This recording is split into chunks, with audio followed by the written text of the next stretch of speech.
Bonjour à tous, bienvenue chez Diaspora Investigation sur son magazine dédié aux entrepreneurs. Nous allons aujourd'hui à la rencontre d'une personne dont je ne vous dirai pas plus. Un petit mot en particulier à toutes les personnes qui entreprennent mais qui n'ont pas assez de visibilité. Sachez que Diaspora Investigation est là pour mettre la lumière sur ce que vous faites. Alors n'hésitez pas, contactez-nous via notre page Facebook ou appelez-nous sur le numéro dédié. Nous serions heureux de partager votre histoire.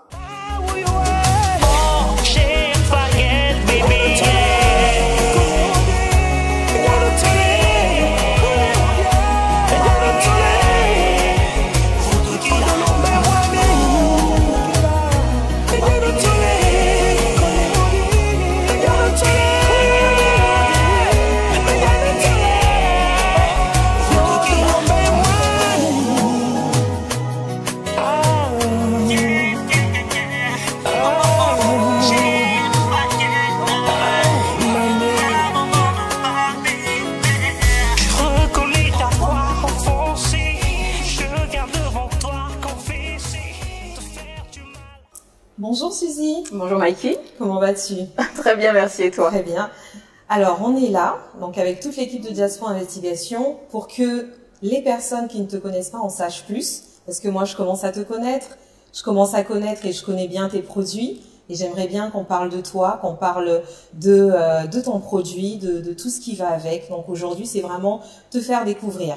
Okay. Donc pour commencer, je pense qu'on aimerait tous savoir qui est Suzy, son parcours. Qu'est-ce que tu peux dire de toi tout simplement? Je m'appelle donc Suzy Joly, je suis créatrice de la marque de boissons Beauté, qui comprend donc 2 boissons énergisantes et un jus multifruits au gingembre.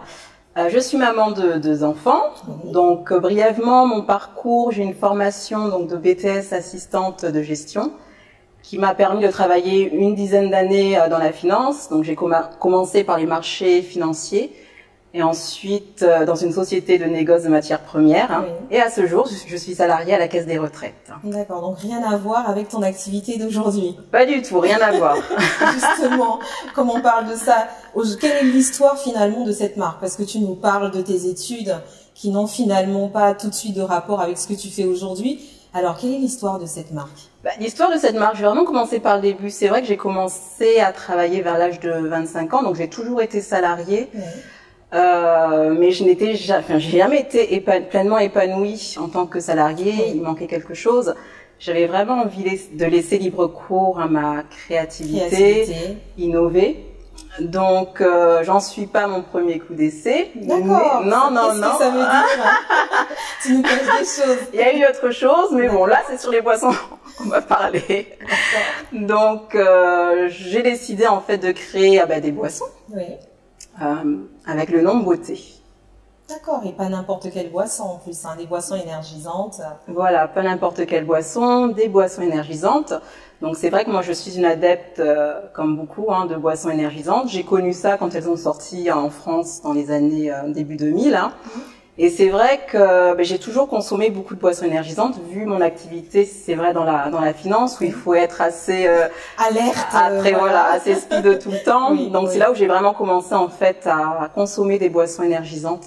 C'est vrai que ça permet d'avoir un regain d'énergie, c'est désaltérant et c'est bon. C'est assez curieux parce que justement, dans ton concept, il y a vraiment des singularités que j'ai notées, et je me suis dit c'est quand même singulier, parce que boisson énergisante, ça renvoie souvent en fait à l'homme viril. On ne verrait pas en fait une femme, donc c'est vrai que c'est étonnant. Et deuxièmement, tu associes des fruits. Donc c'est assez curieux. Est-ce que tu peux nous en dire plus? Oui, bien sûr. C'est vrai qu'en général, on associe boisson énergisante avec la virilité, l'homme, alors que pas du tout. Il y a beaucoup de femmes qui consomment ce type de boisson. Je confirme. J'en suis une. Et c'est vrai que le packaging qu'on connaît actuellement des boissons énergisantes est vraiment sombre. C'est vraiment des couleurs pour hommes, alors que non, pas du tout. Du noir, du vert. Voilà, tout à fait. Oui. Donc moi, j'ai voulu vraiment casser le code visuel de ce qu'on connaît actuellement, en proposant des couleurs chatoyantes, des couleurs flashy.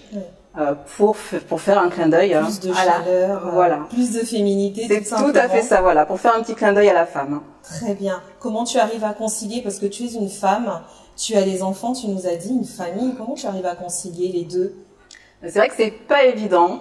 C'est vrai qu'être entrepreneur, être mère et salariée en même temps, il faut pouvoir tout gérer. Donc c'est vrai que plus forcément beaucoup de temps pour les enfants, mais j'essaie quand même d'être présente et jouer mon rôle de maman. Mais c'est vrai que c'est pas évident.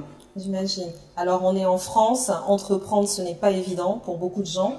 Quels ont été les freins? Parce qu'il y a dû en avoir justement lors de ton parcours, pour ton activité. Quels ont été les freins rencontrés? Alors il y a pas mal de freins que j'ai rencontrés, que je rencontre encore actuellement.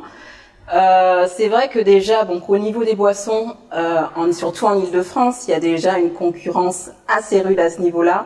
Donc c'est pas évident d'aller voir un distributeur, un professionnel, proposer une nouvelle marque de boisson qui n'est pas connue. Donc c'est vrai qu'il y a pas mal de distributeurs qui sont assez réticents à ce niveau-là. Bien que ce soit quand même un produit de qualité, je souhaite quand même à le souligner. Mais c'est vrai que c'est pas évident. D'autant plus que nous sommes des femmes, et être une femme en tant qu'entrepreneur, il y a ce plafond de verre qui nous limite, donc il faut se battre 2 fois plus, et d'autant plus, c'est vrai que quand on est également une femme noire, faut aussi le dire, c'est beaucoup moins évident. Mais il faut se battre et il n'y a pas de raison que ça marche pas. Claire. Et comment tu fais toi pour justement convaincre aujourd'hui les distributeurs de placer tes produits? Comment tu fais? Parce que c'est un réel frein, mais si on voit les boissons présentes, c'est qu'il y a quelque chose. Comment tu arrives? Quelle est la solution aujourd'hui? C'est vrai que quand je rencontre un distributeur qui a des craintes au niveau du produit, je lui propose de ne pas s'engager forcément, mais de laisser les boissons en dépôt-vente. Comme ça, il n'y a aucun risque derrière. Si ça marche, tant mieux. Oui. Et puis sinon, je récupère la marchandise. Donc comme ça, il n'y a vraiment aucune contrainte à ce niveau-là. Donc ça veut dire qu'il y a des gens qui te font réellement confiance aujourd'hui. Oui, et heureusement qu'il y en a. D'accord. Donc où les personnes peuvent-elles trouver tes produits? Alors là, j'invite les personnes qui veulent avoir plus de renseignements à se connecter sur la page Facebook, la page beauté, pour avoir plus de renseignements sur les lieux de distribution. Il y a aussi donc Franprix où je t'invite, on va aller jeter un petit coup d'œil si tu le souhaites. Oui, avec plaisir. Comme ça on ira voir un peu oui, avec plaisir, avec grand plaisir.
Vous travaillez dans ce Franprix.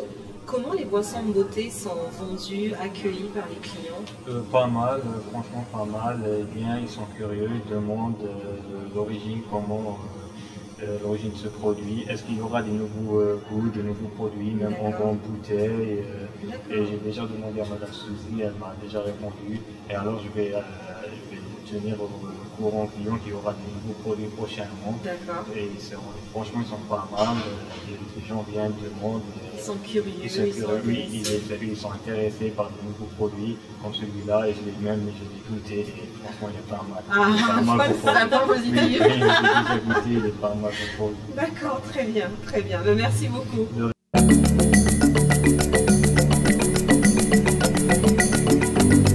Merci pour la visite, c'était vraiment génial. Tes produits sont bien mis en valeur et comme tu disais, les couleurs chatoyantes, les couleurs chaleureuses par rapport aux autres types de boissons énergisantes, ça fait vraiment son effet. C'est vrai que ça change, c'est vrai que les clients adorent un nouveau packaging, de nouvelles couleurs de nouveaux goûts. Franchement, ça plaît énormément. Ils sont réellement curieux, demandeurs. Donc, t'as du pain sur la planche. Ça fait plaisir, ça fait plaisir. Ah oui. Et moi, quand j'ai goûté, tu sais, j'ai goûté ta boisson. Oui. Et honnêtement, ce qui m'a surpris, c'était vraiment ce goût, parce que les boissons énergisantes, il y a un petit goût chimique que moi j'aime pas trop. Et là, je me suis, voilà, c'était curieux parce qu'on n'avait pas l'impression d'être dans des boissons énergisantes. Voilà, ça plaît assez. C'est vrai qu'on sent pas du tout le goût industriel. Absolument, absolument. Donc ça, c'est un plus. Et pour moi, Mboté m'évoque également quelque chose de spécial. Ça m'évoque la fusion. Je parle de fusion de nationalité. En France, ça ne se fait pas de le dire, mais on est deux noirs, donc je peux me permettre la question. De quelle origine es-tu? Alors, je suis du Congo-Brazzaville. C'est vrai que j'ai choisi le mot Mboté parce que ça veut dire bonjour. C'est le premier mot que l'on dit quand on rencontre une personne, donc c'est quand même un mot très important. Et d'un côté, ça invite aussi donc les consommateurs à venir déguster la boisson Mboté. Et franchement, ça me tient à cœur. Et c'est une fierté pour moi d'avoir des boissons au nom de Mboté. D'accord. Et comment tes origines congolaises ont influencé ton choix pour cette boisson, peut-être au niveau des couleurs, au niveau des goûts, comment ça a pu influencer? Tout à fait. Donc c'est vrai que j'ai pris le choix en fait de proposer un jus multifruits aux extraits de gingembre. C'est vrai que le gingembre, chez nous c'est quand même très présent. Très présent. On est habitué à ce goût fort. Bon, là c'est quand même du gingembre subtil, assez doux, subtil, pour que ça convienne aussi bien aux enfants qu'aux grands. Donc franchement, j'ai vraiment voulu jouer sur ça, sur cet exotisme, sur voilà, que ça nous rappelle le soleil, que ça nous rappelle un peu d'où on vient. Comment tu fais donc ici en France pour placer ton produit dans le monde africain? C'est évident, comment ça se passe? C'est vrai que les Africains entre nous avons du mal à nous soutenir malheureusement. Proposer un produit à consonance africaine n'est pas évident à imposer dans le milieu, mais je me dis qu'il faut que les mentalités changent. Faut y croire, il n'y a pas de raison. On propose des produits de qualité, des produits qui sont bons. Donc justement, j'invite tous les consommateurs africains à se laisser tenter par Mboté. Tu as bien raison et moi je suis déjà fan, donc pas besoin de me convaincre. Alors ton actualité, Suzy? Alors mon actualité, donc là le 9 novembre, je serai à l'Afterwork KFRA, proposé par KFRA Events. Donc j'invite tout le monde à aller prendre sa place. Et je serai prochainement à la seconde édition de l'African Night organisée au Havre par Mouvance Anime. Très bien. Le mot de la fin, parce que malheureusement on va devoir se quitter. On avait encore beaucoup de choses à se dire, mais il faut en laisser un peu, que les gens viennent. N'hésitez pas à réagir, aussi bien sur la page de Suzy que sur la page Diaspora Investigation. Un mot de la fin, non seulement pour tes futurs consommateurs ou tes consommateurs actuels, mais également pour ceux qui veulent entreprendre. Donc le petit mot de la fin, tout d'abord je tiens à remercier toute l'équipe de Diaspora Investigation. Merci. C'est vrai que vous aviez déjà fait en fait la promotion des produits lors d'une émission précédente, et j'ai eu la chance en fait que beaucoup de personnes me contactent afin de prendre des renseignements, des personnes qui étaient intéressées. Donc c'était vraiment un point positif. Je tiens également à remercier toutes les personnes qui me soutiennent, la famille, les amis, mais comme je dis, le meilleur moyen de soutenir, c'est de consommer. Donc j'invite tout le monde à consommer, à aller sur la page Facebook pour avoir les points de distribution. On peut aussi faire des commandes donc en ligne partout en France grâce au site de Miamland. Je tiens aussi également à remercier Monsieur Mokrani, bien entendu, qui est mon premier partenaire à avoir commercialisé les boissons Mboté, qui nous a permis de tourner l'émission en nous mettant à disposition ce lieu magnifique. Et pour les entrepreneurs qui souhaitent se lancer, bien que ce soit pas évident, je dis qu'il faut oser. Il faut oser. Quand on a une idée, faut pas hésiter. Faut pas hésiter, il faut oser. On n'a rien à perdre et tout à gagner. Très bien. Écoute, tout à l'heure, tu disais consommons. Donc moi, je veux bien qu'on consomme. En plus, tu as dit quelque chose de très intéressant. Sur ta page, j'ai lu, on n'a pas besoin d'elle pour s'envoler. Tout à fait. Moi, j'ai envie qu'on s'envole. Ça te dit qu'on s'envole? On va s'envoler, il n'y a pas de souci. Très bien. En train qu'à ta réussite. Merci beaucoup. Allez, à ta réussite, Suzy. Merci à Diaspora Investigation. Merci. Je vous dis à très bientôt. C'est très bon. Non seulement c'est beau, mais c'est très bon. Et c'est fabriqué en France. Consommez sans modération. À très bientôt. Au revoir.